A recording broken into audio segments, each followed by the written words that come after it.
What's going on, guys? It's 7:18 in the morning, West Coast time for the Monday, July 1st, 2024. We were Agency, Roseman, California, without all the titles and peripheries and everything else going on.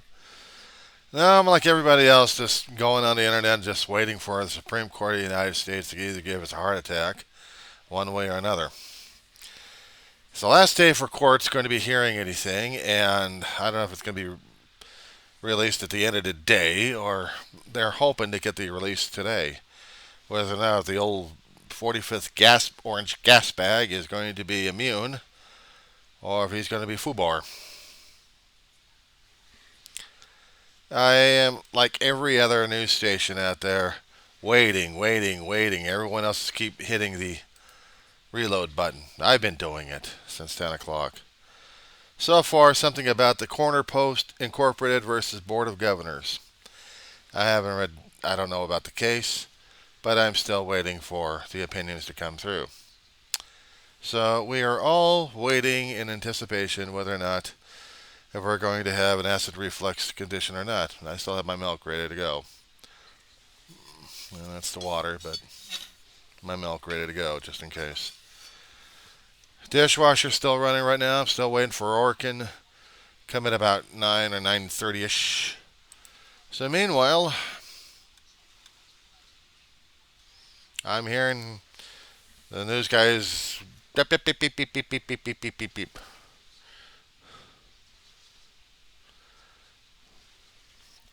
That'll drive me nuts. Even if I had taken law, it still would have confused the living crap out of me what they're trying to say, whether or not if a sitting president or even a future sitting president would be held accountable even after they leave office of all the acts they've done. And if they're in office, usually they're subject to whatever the U.S. Constitution has involved.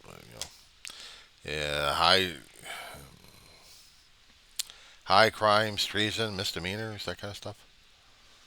And it'll be the House of Representatives to level the charges, but then it's the Senate who would try the president and make the ruling whether or not he is guilty and then therefore kicked out of office. Now, we've had a couple of presidents who have been nearly impeached. Nixon came too close to that point, but he resigned. While the House of Representatives were doing a trial on him, Nixon decided to take the honorable way of just resigning his ass, and his vice president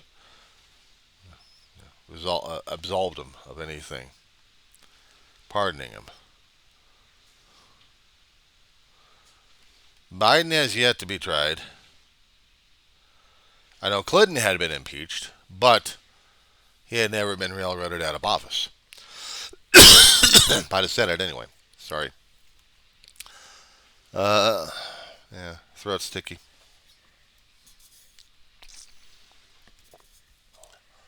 But Clinton managed to take care of his 2 terms in office, even with the impeachment.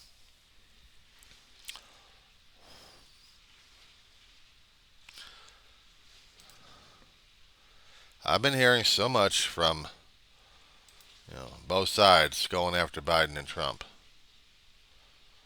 This court case is important to a lot of people because, yes, it is going to be affecting the President of the United States, both current and past and present. And they're going to have to make this decision. Hopefully not along political lines, but if they make it political lines, they are in trouble, and they know it. But they don't care. Once they say they still have the conservative nature in Congress, and they hope to have Trump in office to solidify the conservative nature, they'll be running things like crazy. But what if they don't? They're going to have to make an opinion at this point of either saying that it's the lower court, it has to go through the lower courts one more time to make the determination before it gets back up to us. It's a way of covering their ass. And the conservatives will probably do that because they don't want to touch it with a 10-foot pole.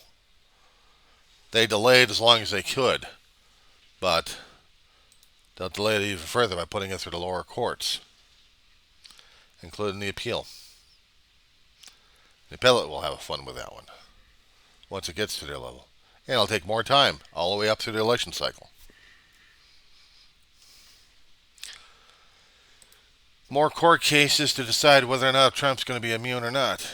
And if he happens to win, oh, God help us if he does. I mean, if he does win, God help us through this thing. I hope he doesn't. Because I don't want to see another Banana Republic thing for the next 4 years. I don't want to see another 2 years of Congress not doing a damn thing except tearing apart the Constitution and the laws and rules and regulations, everything else that we've got going.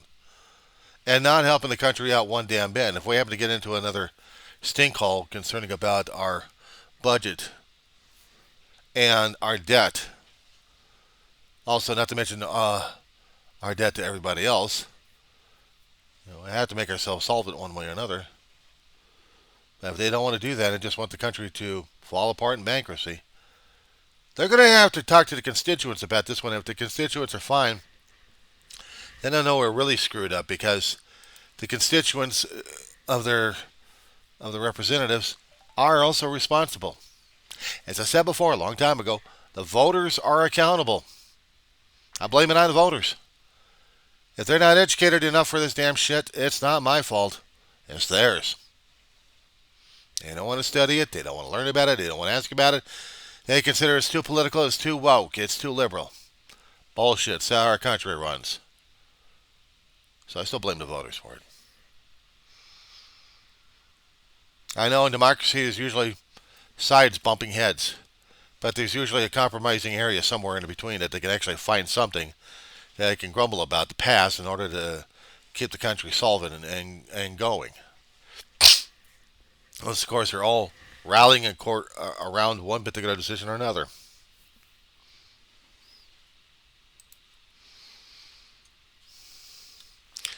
It's also depending upon... What do we got?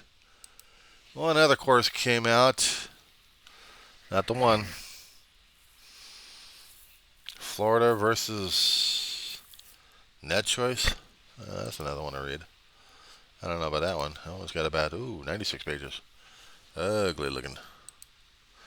So everyone is still having a conniption fit because they're still trying to load up the information into the database. And everyone's like,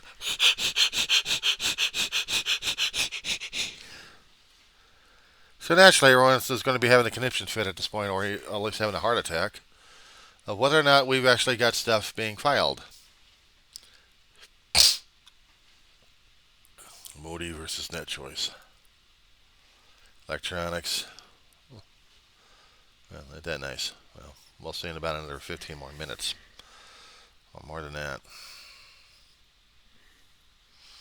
What's my opinion about the whole damn thing? It's a whole nightmare.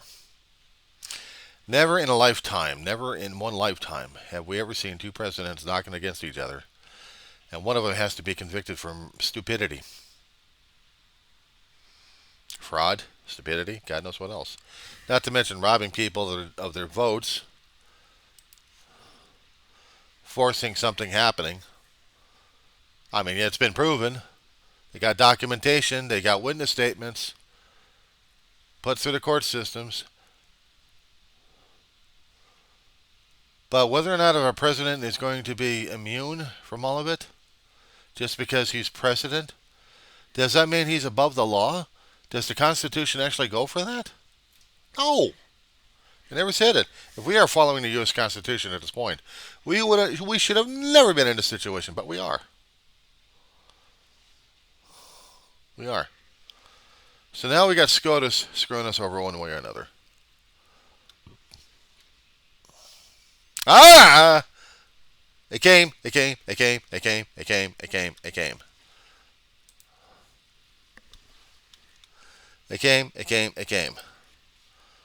Alrighty. Now I gotta read this damn thing. Oh, I gotta get over to the main page. I got Cliff Notes. Alrighty, Cliff Notes. Nature of the presidential power and titles. A former president to absolute immunity from criminal prosecution for actions within its conclusive and preclusive constitutional authority is also entitled to at least presumptive immunity from prosecution for all of his official acts. There is no immunity for unofficial acts. former absolute immunity from criminal prosecution of activists within his conclusive and preclusive constitutional authority. Holy shit, we are fucked. He just got in office. I'm going to throw up.